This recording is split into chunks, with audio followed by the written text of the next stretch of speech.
They may be watching you, but I'm watching them. This is Gabriel Custodiet. Just to let you know that the episode you're about to listen to is going to be great, but it's only one piece of the puzzle. If you're new to privacy or looking for a clear vision of next steps, start by going to escapethetechnocracy.com. All our cutting-edge analysis about escaping the surveillance grid occurs exclusively on our paid newsletter, Watchman's Torch, and in our world-class video tutorials. This podcast is just a preview. This is not some game for us. We live this stuff and we consult on it. Your support means we have no sponsors and can speak the unmitigated truth as we see it on this show. Check out the show notes and escapethetechnocracy.com. I am very pleased to be joined by Max Tannahill. Max Tannahill is a very informed person on matters pertaining to Bitcoin, Monero, other things obviously, but we're going to restrict our conversation as usual to largely those two things. And Max Tannahill is very active in certain Telegram groups, very helpful on Sparrow Wallet, Telegram, and several others, Samourai Wallet. So Max Tannahill, welcome to the show. How are you doing? Oh, very well, thanks, Gabriel, and thanks for having me on the show again. Always good to have a chat with you, and always get good feedback from everyone once I've had a chat as well that listen to the show. So yeah, always good fun. Last time we talked was in January. This is something I know that is on your mind, as it is with many people in this community. What's the latest on Samourai Wallet? I suppose I'm never the best one to speak to from kind of a legal perspective, but well, I mean, I think the immediate thing that comes to mind is there's this memo that's been written by the new administration that makes it clear that software developers of these types of applications shouldn't be targeted. And there's a kind of strong message from the administration on how the DOJ and other agencies should be operating and their approach here. I don't know how many of us expected Trump to be as favorable to crypto as this. I think a lot of people obviously expected him to be more favorable than the administration prior. That was not to be expected, but there were people that doubted whether Ross Ulbricht would get the commuting of the sentence, and some of the developments that have happened have been just very positive, actually more so than I expect. And I'm sure all of us are obviously kind of feel that Samourai and Samourai developers should be freed already, but as you can probably imagine, there's a ton of things for that new administration to get through and various priorities. And, the reality is that this is somewhat a niche thing, and they're not folk with the hugest social media presence. And so I think just having those kind of memos already and some of these moves are really positive in that direction. I think the other thing that, again, like I don't know kind of quite what the impact is going to be from a legal perspective, but I believe the lawyers are kind of preparing for a motion, I think it is, which of course does come with expense, each of these kind of processes. And again, I'm no expert on the legal process, but the lawyers for the guys going through these various stages before trial or for the court appearance in November, I think it's planned. All of these come with expense, and I think there's been as I can see it, a move to kind of get this case dismissed, and not only as a result of the memo, but also as a result of information that the prosecution discovered as a result of a particularly kind of American kind of legal press mechanism, which is I think a Brady. I can't remember the exact term, but effectively, like if the prosecution has evidence that could lead to the accused being kind of innocent, I think, for want of a better word, of the crimes that are alleged, that they're kind of compelled to kind of release that. And from the minutes that have been kind of released, and we saw this from various accounts, like Zach at the Bitcoin Policy Institute and things like that, and folks like that. There's pretty strong messages there that are very interesting and revealing as to the intentions of the DOJ. And particularly, the advice that they'd got and the the discussion they'd had with FinCEN, and particularly kind of around the fact that FinCEN, as Samourai had believed and had communicated to FinCEN before, that they weren't like any kind of form of money transmitter, and that these kind of rules shouldn't apply for them. Certainly nothing with respect to kind of money laundering or anything like that. So I think just in the last few weeks, really, there's a lot of developments. And it wouldn't surprise me if we really see some kind of news very, very soon. And that's just purely, I have no kind of inside information or insight into that, but just kind of from reading between the lines and looking at the political situation, it looks really, really positive for the guys. I don't think I've actually ever been more optimistic than I have been so far.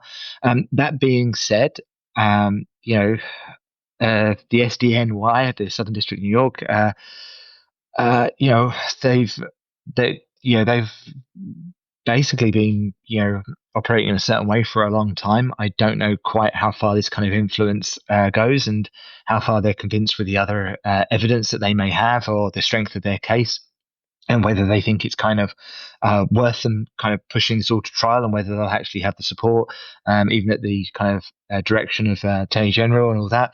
So, again, it's kind of, I've got no envy for the situation that the two guys, and not only the two Samourai developers, but also the Tornado Cash developers are sitting at the moment, because it's all very well for us to look and see this good news.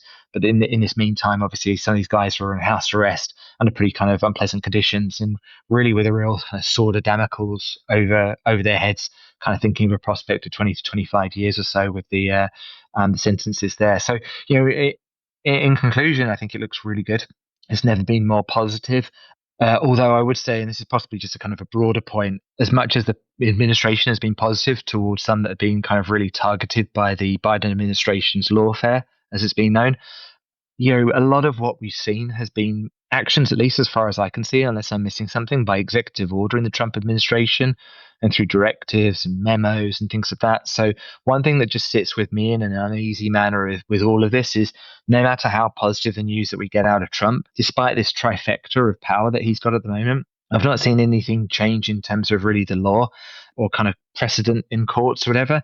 And I think, as much as obviously I just care about in the immediate sense some of the individuals that are going through an awful lot of stress and discomfort with what they've had to deal with over the last year, selfishly, if I'm honest, I really want something kind of more concrete than just charges being dismissed. I'd love to see a win in the courts, and I'd love to see kind of actual legislation goes through that really limits the power of the state against software developers. Yeah, that's a good summary there. Also, some optimism. It's still important to keep these people in our thoughts. There's obviously the fundraising for the legal expenses, which are always very costly.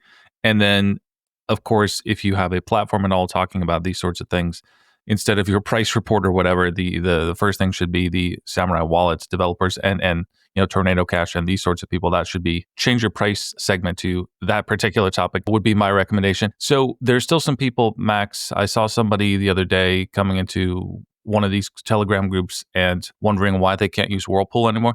Just remind people real quick, right? The guy who was doing the coding dojo is still at work. Right, the Samourai Wallet Telegram groups are still up. There are still some things that are functioning for Samourai Wallet. What exactly was taken down? Just kind of give us a quick refresher on that real quick. Yeah, sure. So, just to reinforce what you said there. So, Pavel, he will be known as Dojo Coder, typically on the socials. He has kind of just called his project the Dojo Open Source Project. Work continues there as a back-end kind of node implementation.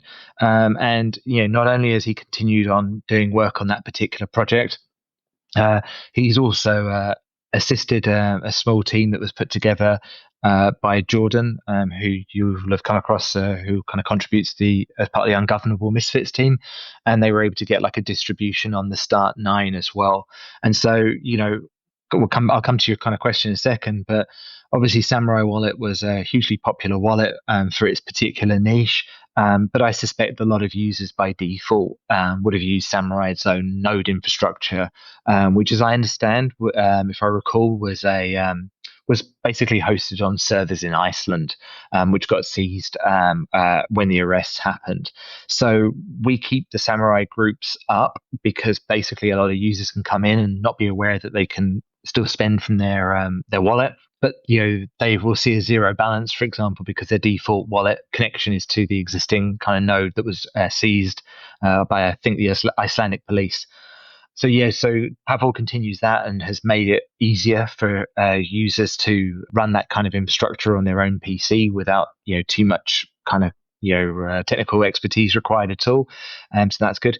But in terms of like what was seized, off the top of my head, like their code repository was seized at Samourai. So rather ironically, they had taken their code off GitHub because they were concerned about seizure, but the servers that they did have their own self-hosted infrastructure on were seized. There are two at least, I mean, I'm no architecture expert here, but like there were at least two kind of servers that I know, possibly more, but one for kind of doing peer-to-peer coin joins, like just between the two. And then the other one, which is the kind of the well-known one, Whirlpool, which was a central coordinator, which kind of did blinded zero-link coin joins, as they're known. And so all that infrastructure got seized alongside. And of course, with the code repository, like there are a few things that were left up for a while, like their Paynim server seemed to get left alone for a while, until I think that probably just expired. I guess, with the team not being able to access their their old infrastructure, just things expired, and the kind of server went down. And then I think most egregiously out of all the services that went down, and I'd be terrible to not mention it, was the OXT server, which was a block explorer.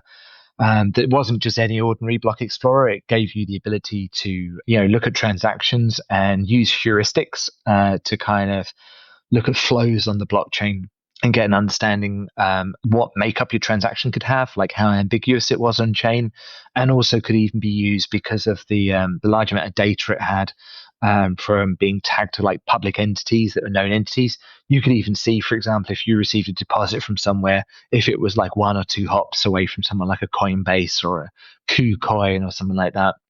So it was a really kind of powerful service that was freely available to users they could access on a web browser, and could help them with their privacy and know about the coins. And the reason I say most egregiously that was seized is like clearly that was not supporting any of the infrastructure that Samourai were using for what was even alleged as money laundering with the CoinJoin infrastructure. But actually, as far as I know, it was also being used to as information and as a resource for supporting some of the defenses for folk like Roman Sterlingov. At least I believe, it was a really good resource there for actually providing people that were defending themselves from malicious prosecution as a way of defending. So that was a really sad thing to see go of Samourai's infrastructure.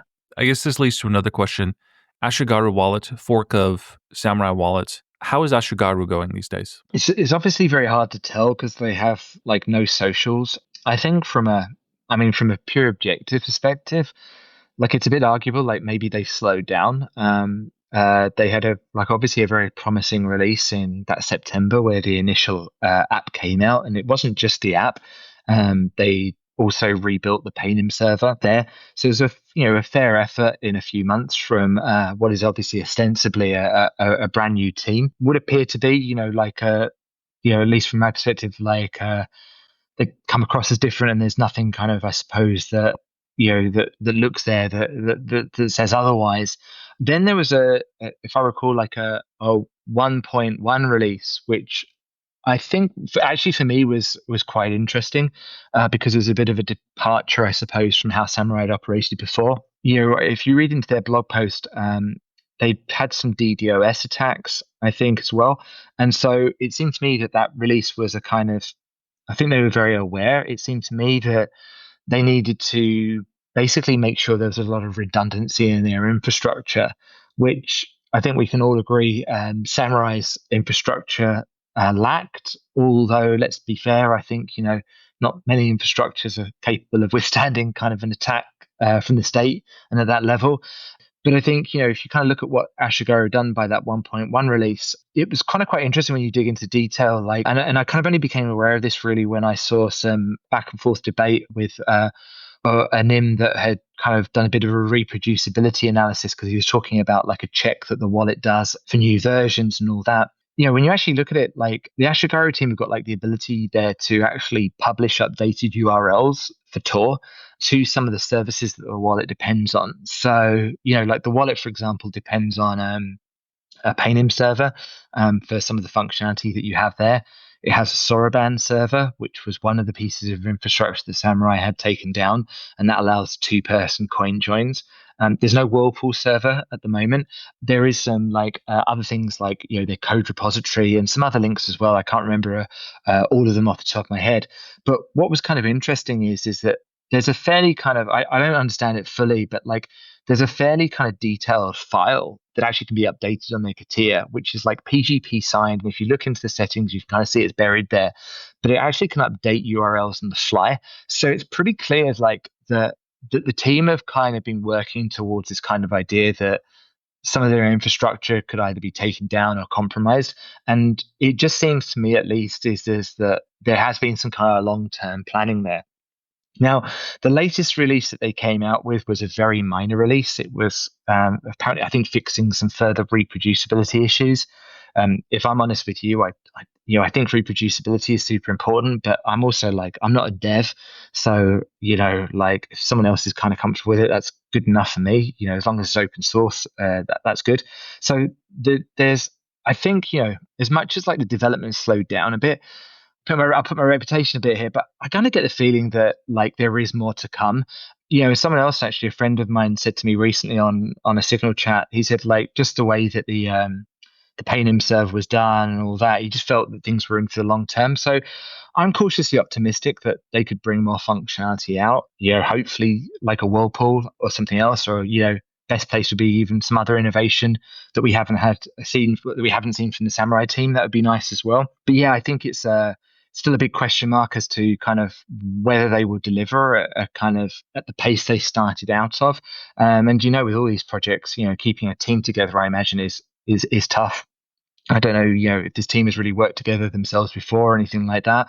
But I think we were all quite spoilt with Samourai, where we had like ready access on like Telegram channels, and you kind of get a good idea of what was kind of at least in progress and what they were kind of focused on, even if they kept their own roadmap fairly kind of close to their chest. But, I've been using the app a lot more. In fact, it's my kind of day-to-day spending app now. And, as I've used it, I have found some kind of, useful improvements that they've made. It was really good to see some of the stuff that Samourai had actually coded originally in the staging app and actually make it into a full production app where it's kind of clearly being tested. I've been certainly kind of happy, and like we've seen a kind of good set of use on like the Signal groups and Telegram groups for doing kind of peer-to-peer coin joins. So, for example, when I want to do a spend, I've got like a ready bunch of people that I can do a peer-to-peer coin join with. It's not quite as nice as having a fresh set of Whirlpool mixes to go through, but I do use swaps into Monero and things like that, and try and get like a kind of a good, decent kind of set of UTXOs without a clear history, and then just make sure all my spends are with coin joins. So it really has been a help for me. So I'm pretty grateful for that. I wonder if you could tell, and I'm framing it like this. I wonder if you could tell the story of Liquid. When I first got into Bitcoin, it would have been around 2014. Like, I certainly didn't own any by then, but I was reading about it and voraciously reading it, and kind of really kind of got onto more of the socials around 2015, 2016, and only kind of tweeted myself and kind of asked questions and, other than lurked around, I say really 2017. So Liquid was kind of already established, at least from my memory at that point. But I do remember, though, either I was around before Liquid got launched, or I was around to have at least kind of caught some of the early marketing to Liquid. At least for me, like, it was marketed in the original days as like trustless kind of peg-ins and peg-outs. It was seen as like it was certainly marketed as another layer of Bitcoin. And it was very much seen as a way to gain privacy of Bitcoin, and of course, obviously, kind of faster blockchain times.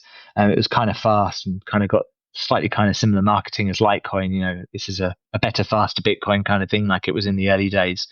I think Blockstream was a pretty good brand in the space. And a large part of that was due to the fact they had a fantastic research team that obviously their folk, and some of those obviously moved on to other companies like Chaincode Labs, but they contributed a lot to Bitcoin core development and protocol development largely.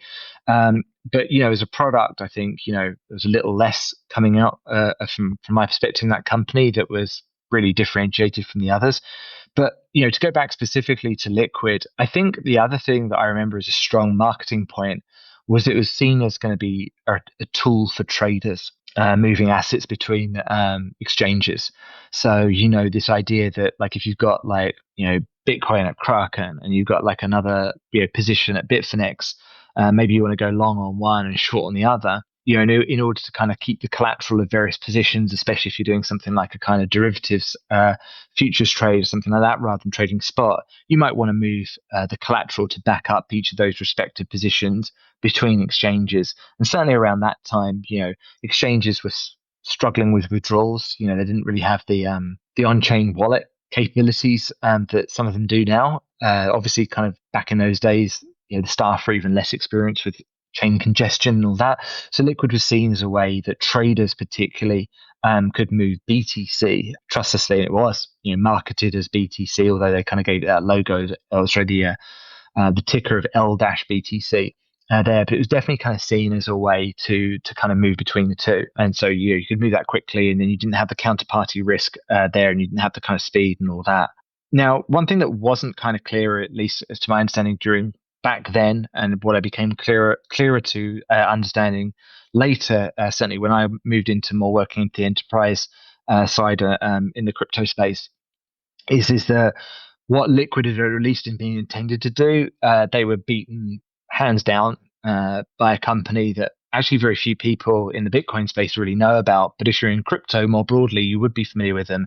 But was Fireblocks, which was an Israeli-US type company. I don't know quite where they're headquartered, but heavy in both. It's an MPC wallet, and they have like an exchange integration. And I think crucially is their exchange integration had a better network effect. But also, it's probably a surprise there's no one now. Traders weren't really interested in holding BTC as much as a BTC maxi may have thought so. What they are actually interested is holding USD, because that's what you would typically have collateral in, because it's more stable to actually keep collateral in when you're going to other positions and making bets. And Fireblocks as an enterprise wallet was well integrated with exchanges and allowed traders, hedge funds, market makers and folk like that to move stable coins initially over this probably as a guess from my side, probably as part of the reason why a lot of the stablecoin usage went over to Ethereum probably around 2017 2018 and started coming off Bitcoin like on the Omni protocol as I'd kind of first come across Tether back when I was kind of first using exchanges like Bitfinex. So I think Liquid got kind of really just had lacked product market fit. These enterprise wallet companies did that. I'm pretty sure there are other enterprise wallet companies trying to do the same as well. So Blockstream weren't the only ones to miss out on that particular business opportunity that they were going for. And it was it was in fairness, it was a differentiated option. And then I think the other thing that kind of, at least I kind of know in the history, is that they expanded the federation of companies. So there has been kind of a lot more kind of investment, it would appear, on wallets and hardware wallets and product support and BTC Pay service support over the years to support Liquid. But as for all the history of Liquid, I've never seen any real volume of transactions on it. And so that's been one kind of consistent thing. Despite when on-chain transactions for Bitcoin get very expensive.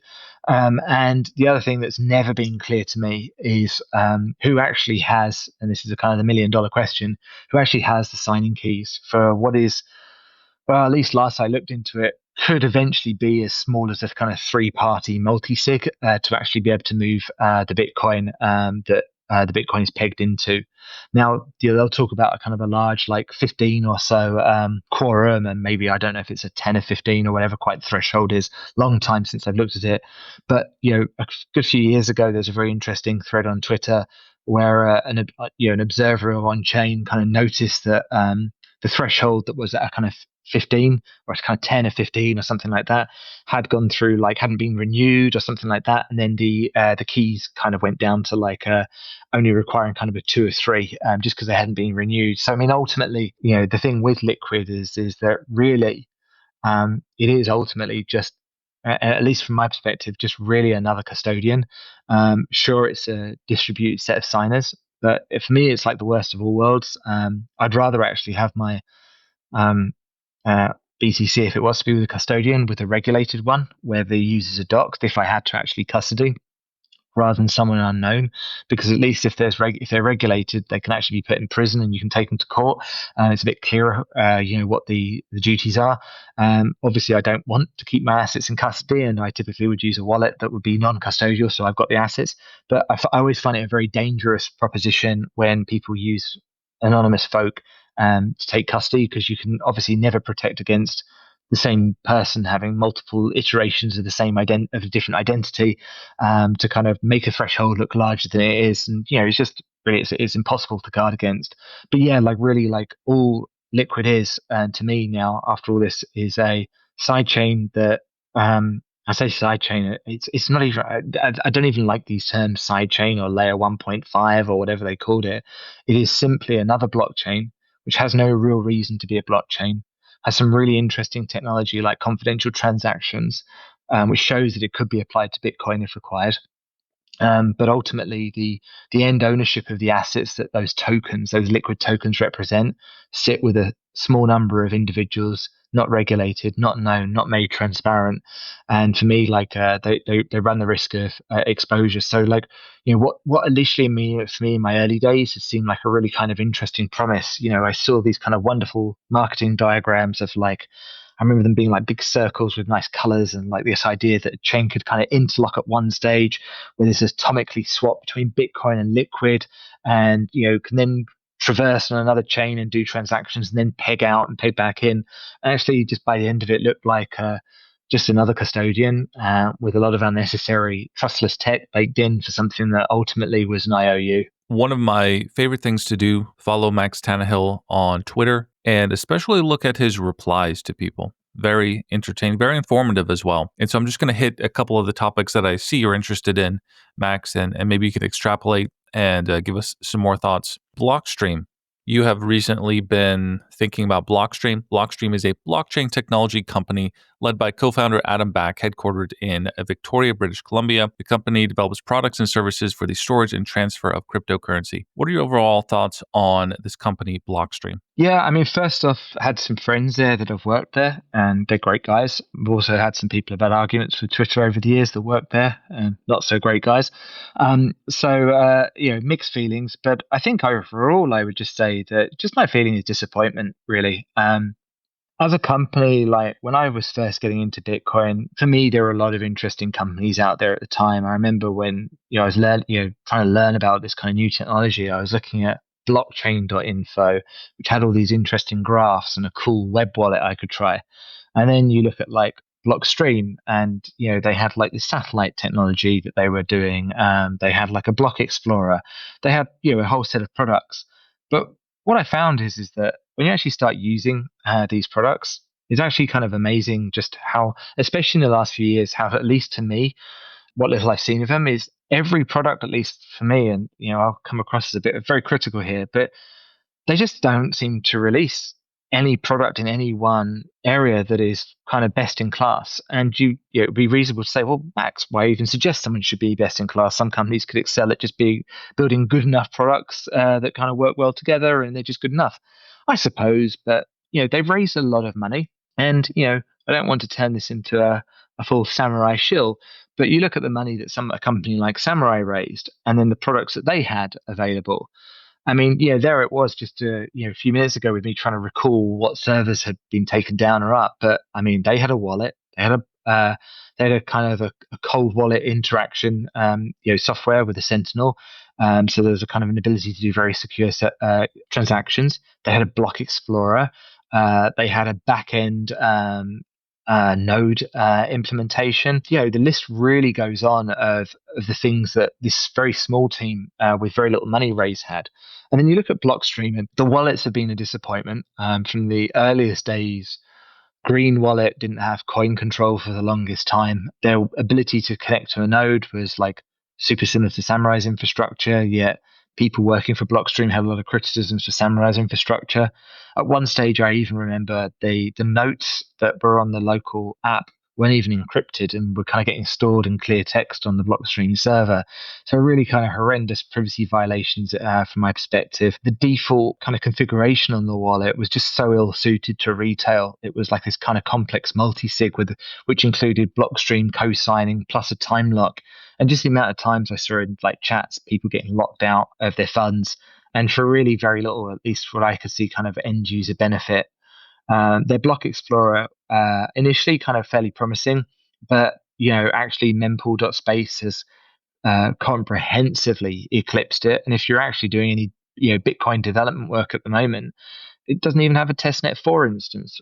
Pretty sure, at least the last I checked, unless I've missed that. Whereas mempool space does, and so for guys that supposedly kind of at the forefront of researching Bitcoin, like it's just staggering to me. And the capabilities on the wallet have never been much. There's Samourai had like a really good fee estimation with nextblock.is, which was obviously incorporated into the Ashigaru wallet that Samourai kind of had in the staging app. There's a great site, a VPS company that actually maintains a version of that called minebox.io, really solid company, and under a domain called Cypherpunk Tools, so you can still get the nextblock.io's estimations. And plus, big shout out to mempool.space as well. Like I find their mempool visualizer super useful. So again, it's just more things that Blockstream kind of started off promising and never really developed. Even their satellite thing, and just to really double down on things I just didn't like. It's just such an odd approach. It was like they never seem to start when they build their products with what the problem is and what they're trying to solve for. It's like, hey, what would we have fun building, and then let's try and ram this into finding a use. And just a good example is if you're using a wallet and you're in a really remote area, I don't know the circumstance where you're going to go and get a satellite dish and attach it and then download blocks from space or something like that. Actually what most people need if they lack Wi-Fi or internet connectivity or LTE GSM is they want something at least with that they can interact using a satellite receiver themselves and then interact with something else that's online. And so you kind of have this whole thing with the Blockstream satellite where you can kind of get blocks from space, but it was all from a kind of trusted node anyway. It was actually kind of what really you need as a user, if you haven't got it, is something locally to interact with a satellite. So you can then access something your own that you're running that's connected to the internet that then can do what you want. So just there's a whole bunch of odd products over the years that just haven't been user driven. And of course, going back to Liquid, if they actually had folk that traded that were on exchanges and actively trading, they would have all it would have required would be sitting down with a few hedge funds or market makers and asking them what their requirements are, and it would be pretty comprehensive. We're not actually interested in moving Bitcoin back and forth. We're interested in stable coins and moving those, and that would have kind of saved them a huge amount of development directed in the wrong direction.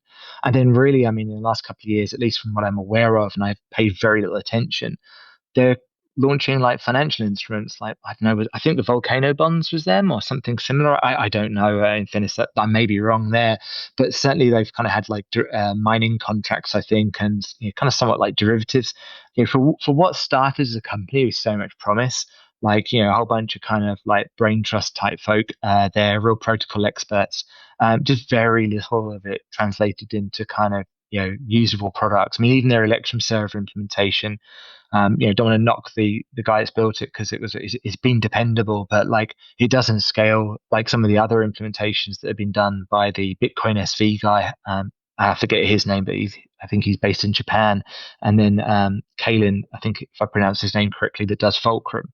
So again, really every aspect of their infrastructure, whether it's wallet, Block Explorer, Electrum server, censorship resistant methods of transferring, I could kind of come up with a better tool to use it from far less funded and often independent projects. And we're not talking about this from some kind of geek's perspective, don't use some kind of consumer friendly thing and use my kind of technical thing. I mean, genuinely, just products that aren't particularly user friendly. And just for me, is a very, very big disappointment, and probably exemplified by Dr. Back's tweet posting at the moment, which just seems to be focused on NGU. And so really, little wonder when you focus just on MicroStrategy and the price of Bitcoin rather than actually just making Bitcoin work.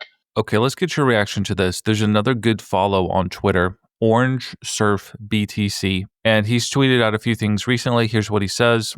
Bitcoin is currently being used for non-financial transactions to a massive degree. 49% of the UTXO set is sub 1,000 SAT outputs.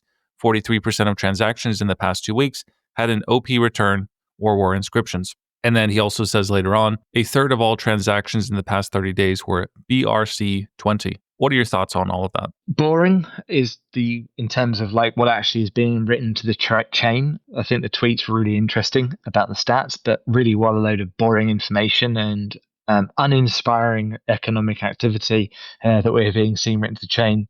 I certainly wouldn't classify it as spam, because if it's been paid for and written to a database and someone's taken the time, it doesn't kind of count as spam from my perspective. But yeah, I mean, like, I really believe that these kind of tokens, again, I haven't gone into too much detail, but just as a result of helping a few folk out on the Sparrow group when they've kind of struggled with it, Bitcoin is really ill suited to a lot of these token protocols anyway, at least from my perspective. Ethereum's account management, whilst it has a lot of problems, at least is more intuitive if you're going to be using it with a way to kind of hold a balance of tokens and send them around and interact with them, for example. Bitcoin's UTXO model doesn't work very well for that kind of thing. And then secondly as well is that these tokens, for example, like, what's being written, as it's arbitrary data in chain, like, people are getting an illusion that their tokens are more decentralized than they are. But whereas, at least if you have something like Ethereum, where there's like a smart contract, for example, that's like written and actually kind of, when it's validated and added to a block on Ethereum's blockchain, actually, the actual kind of smart contract has to actually operate. You've got like a lot less of that happening on Bitcoin. So it just seems like a really kind of odd place for that activity to have migrated to.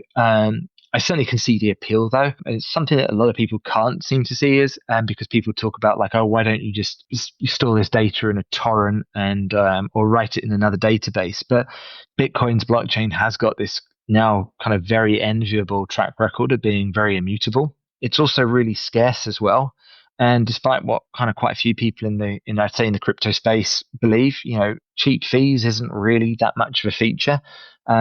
People will pay, for money for something worthwhile. And of course, if you ever do something too cheap or it's completely free, then actual spam then does take over.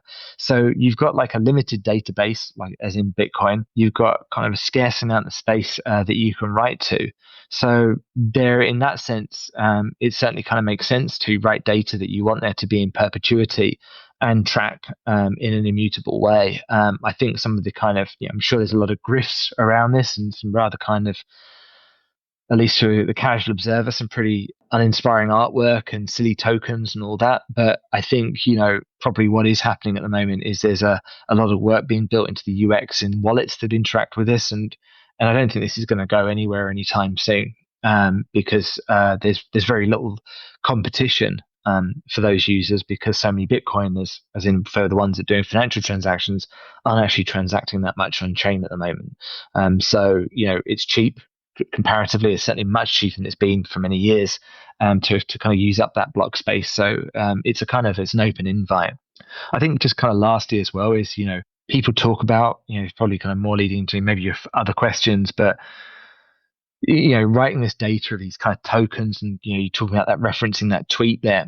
I mean, of course, like Bitcoin's design, does actually encourage some of this. We're used to kind of Bitcoin being described as money.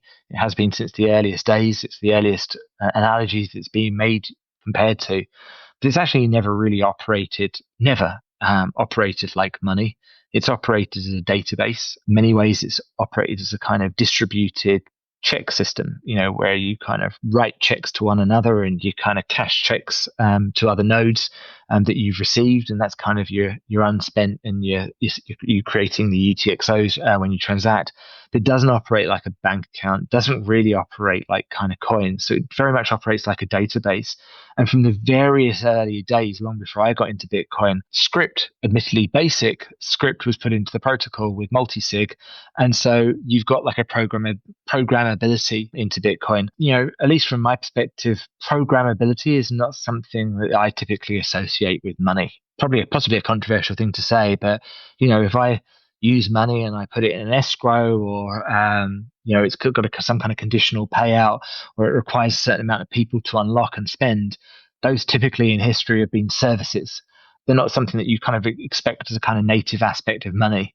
And so kind of since the earliest days, I think that was a result of Gavin Andresen's kind of early, my retrospect now, fairly unhelpful inclusion into Bitcoin's code base was kind of scripting, which really drastically affected, in my opinion, the fungibility of Bitcoin with different script types and the addresses. But yeah, Bitcoin from the earliest days hasn't just been money; it's been a database with some limited logic and functionality. So we should expect some of that kind of data to be written to. And of course, if there are people that don't like that, I certainly think there are more interesting ways and more suitable ways to make Bitcoin operate in a more cash-like basis than it currently does at the moment, without trying to filter or censor. You just basically make the protocol more money-like, or more cash-like. Bitcoin knots. Explain for people, what is Bitcoin knots and your thoughts on it? Yeah, so Bitcoin knots has been maintained for a long time, at least, and is maintained. I think there are really kind of some others involved with keys, but certainly kind of de facto controlled by one individual, Luke Dash Jr., who is probably one of the earliest core developers and a very prolific contributor to Bitcoin Core. When we talk about like other like node implementations, you kind of think about the things that operate with the consensus rules of Bitcoin. So decide what is valid and or invalid and not to be, or to be written to the blockchain, based on transactions being broadcast. Knots has been often described as like another implementation, but it really is just a fork of core. It's a lot of the kind of same code base, and it includes things that Luke wants in core and couldn't get, and it includes largely a kind of a set of configurations and filters that are the kind of the preference of that particular maintainer. I think it's become possibly a bit more well known in recent years, because there's been a bit of an effort on, particularly from Luke, and since Luke's got involved in or co-founded this ocean mining company, with not wishing to be seen or not wishing to mine transactions that he views are, I don't know if it's even right to say that he doesn't view them as valid. Can't remember the kind of latest logic leaps that he's made, but he certainly doesn't want those transactions written to the chain. So his node doesn't include it in its local mempool, whilst of course other nodes do. And when they do include in the mempool and those are written to a block by a miner, his node will have to accept anyway because it's part of the actual blockchain. So, very little you can actually do by adjusting what you see in your own mempool when you run something like knots. You just basically have a distorted view of what could be in the mempool, and probably what your estimated fee rates would be if you're constructing a transaction yourself. So really, for me at least, there's not an awful lot more to say about knots. It doesn't come with any particularly functional difference. If you're looking to hook up your node to knots, you're going to be looking at the same type of infrastructure that's required. But depending on the wallet you're using, you might run into some kind of problems. Certainly, if you're running something like an Ashigaru or a Samourai wallet, that makes use of some of the fields that Luke, in his wisdom, has decided he doesn't want to include in Bitcoin, you would actually not get your transactions broadcast if you're running a node like that. So it really isn't much of a difference, but it is maintained separately. And I think what is worth noting is that I would actually argue there's almost been a bit of a cult of personality. I'm not saying this is necessarily being built by Luke himself, but there are folk out on social media at the moment that are very vociferously criticizing core and quite kind of personal and actually, quite be honest, quite childish kind of insults and all that. And are not just having an issue with some of kind of core's changes, but are really kind of putting it up as like Luke's the one that should be kind of it's his changes that should be in core, and we should be running his node instead. So I say that's kind of really, I've noticed that a lot more in the last year or two. That kind of, I don't know if you could call it a brigading or if it's like a natural surge of support, but the numbers don't really show yet, but there's certainly a lot of social media activity around that. And just kind of one thing I suppose I should mention as well is that when we're talking about other Bitcoin node implementations, there are others, but what I would call as like really proper other implementations, in the fact that they're like actually written in an entirely different code base. So, for example, something like Eric Voskuil's and Amir Taki's, if that's the right names to be using, there's certainly other contributors, but LibBitcoin, which is another Bitcoin full node implementation, completely written in a different language. I believe Bcoin is still around. At least their site used to be bcoin.io. That was like a JavaScript, I think, written there. There's been a Java implementation of Bitcoin as well. I think, but yeah, there's certainly been a number of Bitcoin node implementations. But of course, Cores, the Bitcoin Cores team, their node has been the predominant one, and is run by vast majority of the network, and I'd also say the vast majority of the large economic actors on the network. So, you're talking about the large exchanges, the large custodians, they'll be using Core, albeit on multiple different versions, and depending on when they're comfortable upgrading their tech. Wanted to get your thoughts on some of the node projects happening right now. Obviously, if you're in Bitcoin or Monero, you really need to be running your own node for reasons of sovereignty and also privacy. Now, one of the things that has cropped up over the years is that we have these server companies such as Start9, we have Umbrel, we have various others that have basically made it simple to, with a mini PC or a laptop, whatever a tool you want to make a server in your own home, you can download the software. They have a nice store. You can download a Bitcoin node and some other useful tools, a Monero node, things of this sort. Talk to us about some of your favorite node projects. You've mentioned, for example, Start9, Dojo Bay. Just talk about that a little bit. I really don't have an interest in nodes. And there's a point to my statement here, because I think it's for the listeners, there's probably quite a few as well that don't. I find like nodes boring, right? Like they just serve the back end. They're not interesting for kind of the wallet experience. But they're kind of they fall into my boring but important category, because the moment your node isn't good or is causing you problems, it makes everything else like a misery. My kind of last few years of experience with dealing with nodes has been just pain. It really has. Like from the earliest times, I remember I used like an old, I think it was a Keto Miners Project Nodl, which had a Bitcoin node out the box, kind of in the box, already kind of configured, and had a basic Electrum personal server, as it was known. And I just would say is that over the years, and I don't even see myself as a particularly voluminous Bitcoin user, but certainly after I was doing the mixing with Whirlpool, I had a few thousand transactions in my wallet. But it's amazing how many nodes that you see out there that struggle to run when you, as just an individual user, put a few thousand transactions on it. Or the moment you want to do a bit more than just have one wallet connected to it at a time, and you want multiple wallets. So I started with like a Nodl and a Rock64, and that became pretty underpowered. And then, interestingly, Keto Miner replaced Electrum Personal Server with Electrum X, which was a phenomenally good implementation. Gets a terrible reputation, it seems, in this space because it was written by a Bitcoin SV guy. But I really, really think Electrum X is very good, but it isn't typically supported in a lot of these node projects. But it's a really reliable kind of power horse. Craig Raw of Sparrow Wallet wrote a good kind of analysis on the different Electrum server implementations. What else did I use? I bought slightly kind of improved in performance Dojo from Keto Miner, again, like a Nodl.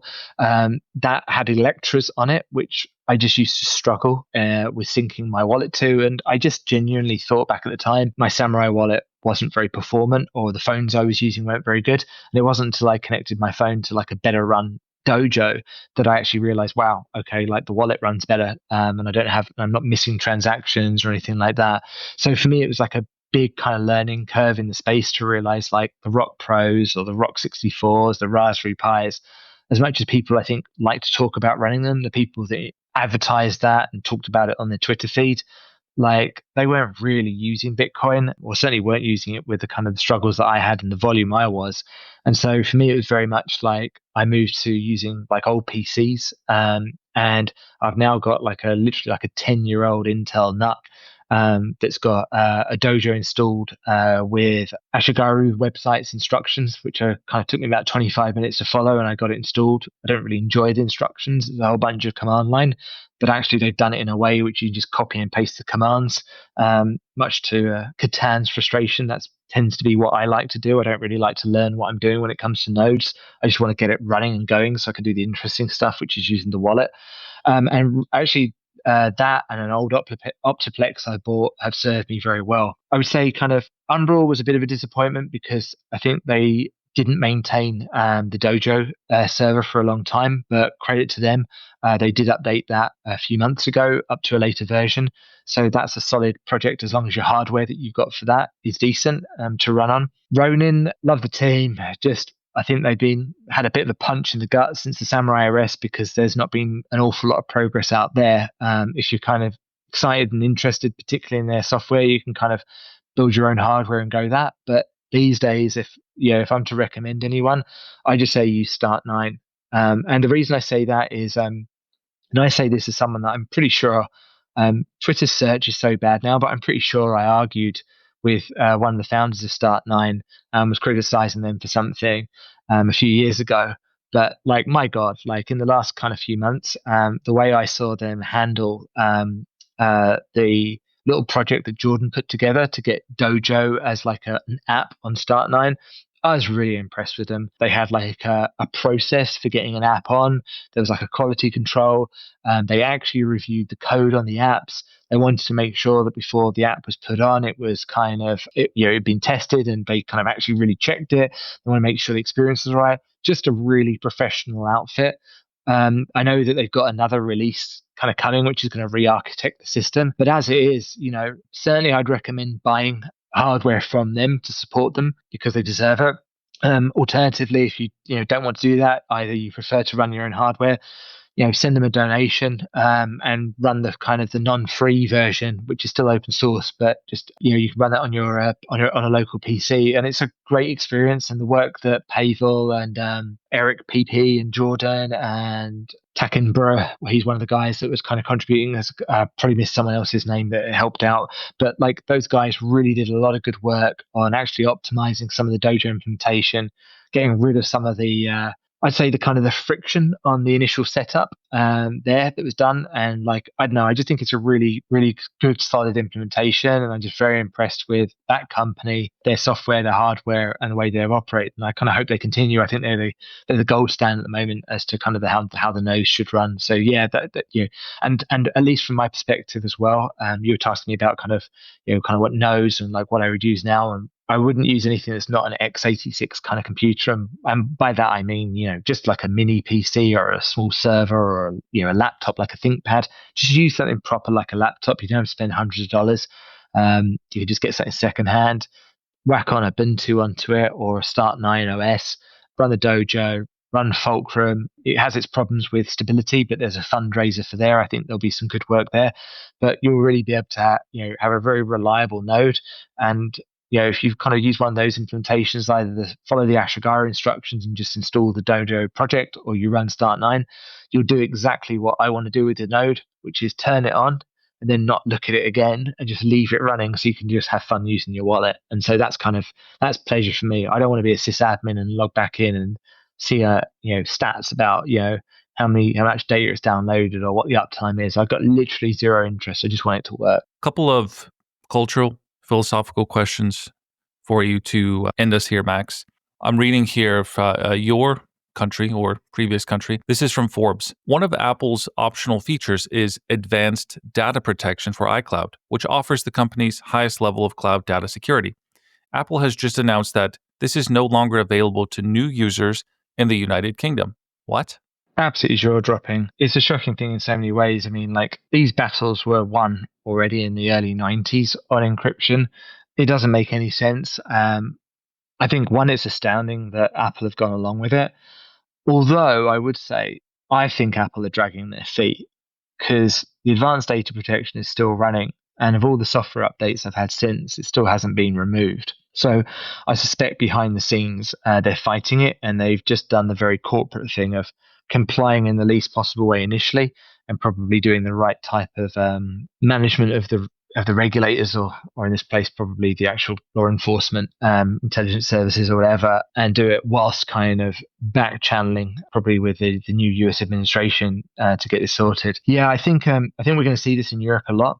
I think for the moment in the US, you're going to avoid this. But at the same time, like, given that Trump's not putting really anything in concrete at the moment, all you need is another kind of change of administration, and some of these things could be pushed, although you've obviously got kind of constitutional protections to say this. But yeah, it's a very kind of dark period because I think a lot of people, if we kind of cast our minds back to when Apple first put this in, I never thought they were going to do it.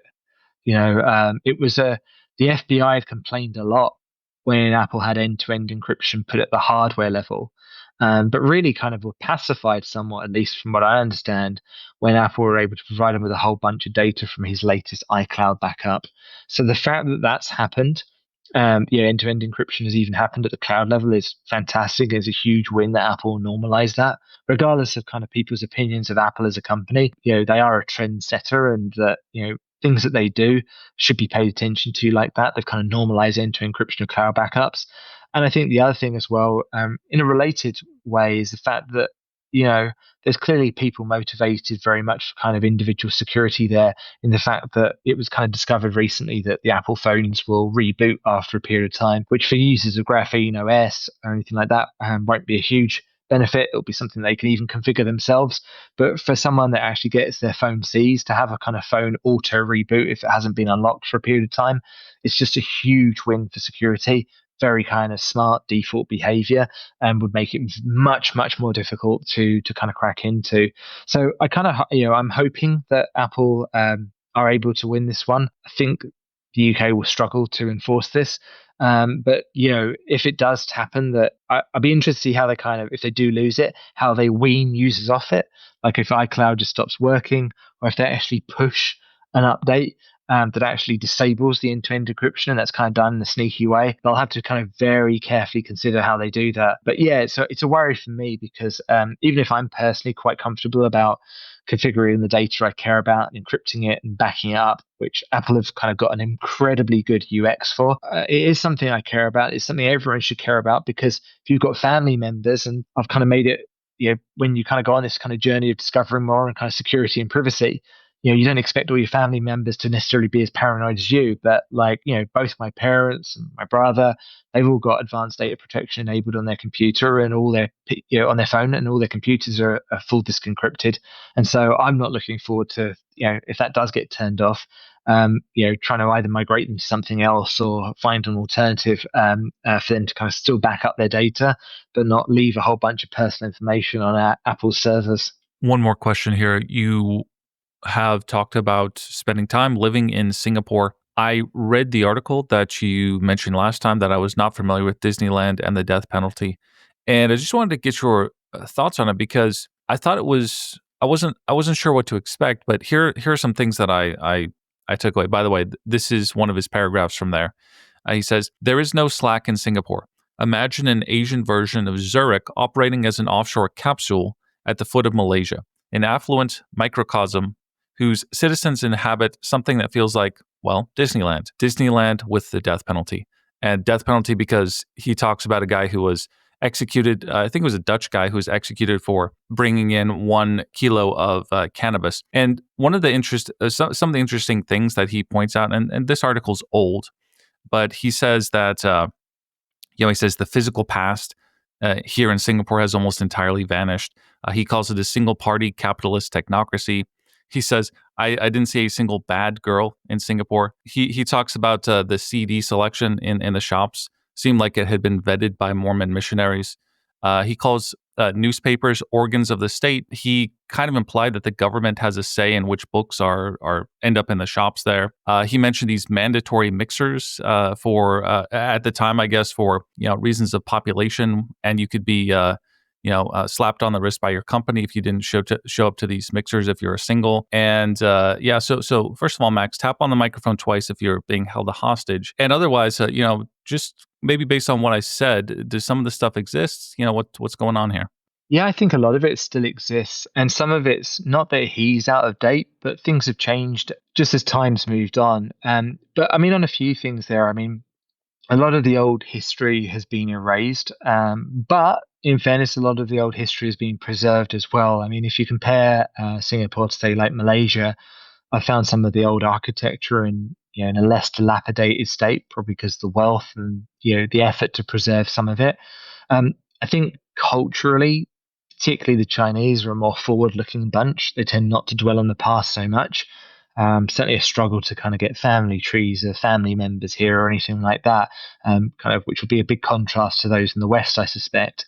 it's a kind of more entrepreneurial kind of set. Obviously the Chinese that here are kind of second, third, and fourth, fifth generation Chinese immigrants. So they're not native to the area. So it's a certain type of population that's here. There, it definitely kind of has a stolid aspect to it in the fact that I think one of the things that he talks about, if I recall from the article, is like the area of Bugis particularly, which I think there's a couple of old like pieces, cinema like movies and things like that showed Bugis in its prime. It was like a kind of big like area with like transsexuals and prostitution and working girl kind of clubs, and it was a very kind of free area. And I think off the top of my head I can't remember kind of exactly what kind of came about, but if you kind of go to where Bugis was, you got like the architecture, you got the old like shop houses, but like it's basically the entire area is a mall now. And so you've even got like glass over the passageways and shop houses. You can't even get like rain and drizzle. The whole area is air conned inside, and you've got like a bunch of chains. That's kind of nice in a way because obviously it's very convenient. You've got a nice shopping center and it's clean, and you haven't got some lady boy beckoning to you as you're trying to just go and get lunch from your office job. And obviously it's a lot less seedy now, but at the same time there's something a bit sad about this kind of thing that looks a bit of a mockery of its past, because it's got these kind of old houses, but then they're all encapsulated like as though it's in a theme park. So there's some very kind of odd aspects about Singapore that kind of amuse you. But I think the other thing that I've kind of noticed, I mean, things have changed a bit since COVID, but it is Asia, and at least I say some of the attitudes towards things like red light districts are a little different to the West. So they still proliferate, like they're still around, and the entrepreneurs that run those places, like they probably can't think of anything else to do, so they kind of peddle their wares elsewhere. So even if the government cleans up one area, there are other areas that kind of will pick up, and until a point that it becomes too offensive to to probably the local population or an area that will kind of call on their MP or something like that. So these things still exist; they just move around, and I think there's just a kind of natural tendency for it to kind of degrade to a level where the government decides kind of, right, this isn't healthy for the image or anything like that. And it is a kind of much more controlled society than elsewhere. I think the lack of drugs in the country, I mean, obviously drugs are still prevalent despite the risks. I think that means that some of the kind of the seedier aspects of the economy, the kind of more underground economy, like the clubs and the prostitution and all that, they're not tied like they would be in the West with the drug use. And I think that probably makes it certainly a less dangerous, and the crime stats are less. And obviously they're kind of quite strict in terms of their policing here. So I think it kind of, yes, there's a kind of seedy aspect to it, but that probably kind of means that it still exists to a level where it won't kind of get fully stamped out.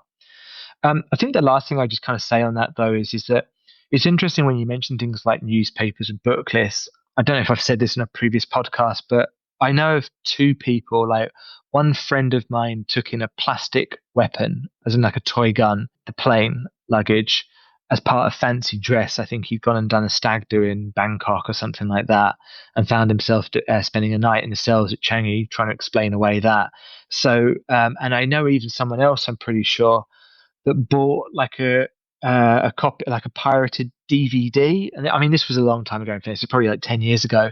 Got a pirated DVD, or that other one. There was another thing before DVDs that were here in Asia that were kind of ahead of, kind of like CDs. I forget what they were called, but some of the kind of format for digital kind of disc. But that was pirated, and he got kind of like fined for bringing that over customs. And like that's a bit of a shock. You kind of like, oh wow, I forgot this place is so controlled.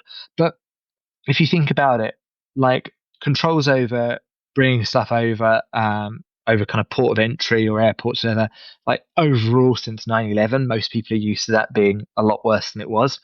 And I think that things like digital and book media, worrying about getting caught with information like that has just drastically dropped off people's radar as something they care about, because they can get this information over the internet. There are porn sites that are kind of blocked here, which I kind of thought was like highly amusing and real nanny state. And then of course you see that I think there's multiple US states that are doing forms of that, or ID requirements there. So things that you think in Singapore are kind of incredibly amusing to the Westerner. It seems that those of us in the West are witnessing our own countries kind of going through similar routes as well. And so, kind of, I'd say, as a kind of day-to-day basis, uh, I would say like it is funny. I just genuinely don't notice any kind of stolidness or anything like that. And it's a place that you can kind of go out, you can drink, you can socialize. And certainly I seem to be able to get away with saying whatever I want, and it's not caused me a problem yet. Could be famous last words though. All right. This has been Max Tannahill. We'll have his links and I'll give you the final word, Max. But I'll say if people want to thank Max for his time here, reach out to him on Telegram or Twitter and just ask him how you can help. Max is very generous of his time in some of these Telegram groups, helping people endlessly with their wallet problems. And I think at the very least, you could try to emulate some of that behavior, maybe spend some of your own time helping people as well. Certainly ask him how you think you could be of service. So, Max, thank you again. We'll give you the final thoughts here. Oh, thanks. Yeah, I suppose like I mean, I think the thing that kind of hangs over me, like as with all of us, is the situation for the samurai guys and all that, and is all strong in our minds. I just think is that I just think we've got to make sure my final words is to everyone that listens here and is potentially involved in either helping out software projects, donating to them, testing for them, or even developing them, is that look, I think it's great to have seen the support for Samourai that we have on social media and all that. But just remember, like, I think for me, the lesson from them is not to treat them as heroes. Obviously, personally speaking, they're heroes to me and all that. But for me, the biggest takeaway from the way they operated is to make sure you know who your enemies are. They had really good shit lists of people that they didn't like, and for good reason. And that's, I think, what we need to concentrate on as well. It's not good enough just to have heroes and to think about who you want to emulate or you think's great on Twitter. Look at everyone with skepticism, really question the motives. And, certainly from my perspective, whether it's the kind of the knots and core drama, it's quite acceptable to think that folk on both sides are pretty awful. And just you come across and think about what you care about there. And, don't be afraid to kind of speak your mind and ask the questions there. But, just stick to your principles. And I think the really important principles here are look for technology that helps you take control over your privacy. Look for the tech and stamp out the ugly culture that you see that enables censorship. Look for obviously tools that give you personal sovereignty, and really fight and hold on to that, and treat with extreme prejudice any of those that seem to endanger that. And that's for me is kind of certainly the thing here. And like really what I want to make sure is like obviously I want those guys out as soon as possible, but I think that what I might have noticed a bit is that there might be some folk here that are waiting for them to get out before you kind of crack on and carry on the fight. And actually you do them the justice best by fighting for what you believe in while they're not there, because that's the real kind of validation of their leadership is what happens when they're not around. So yeah, that's what I think is folks should definitely take away from and think carefully about and what they've been doing over the last year. Hey, thanks for listening. I could really use your help real quick. If you could share this episode with someone, engage with me, leave a review anywhere. This helps me to break the technocratic shadow banning that is happening with my brand. And of course, if you really want to escape the technocracy, go to escapethetechnocracy.com. Privacy tutorial series, books, newsletters, consulting, and of course, you can leave a donation. Thank you very much.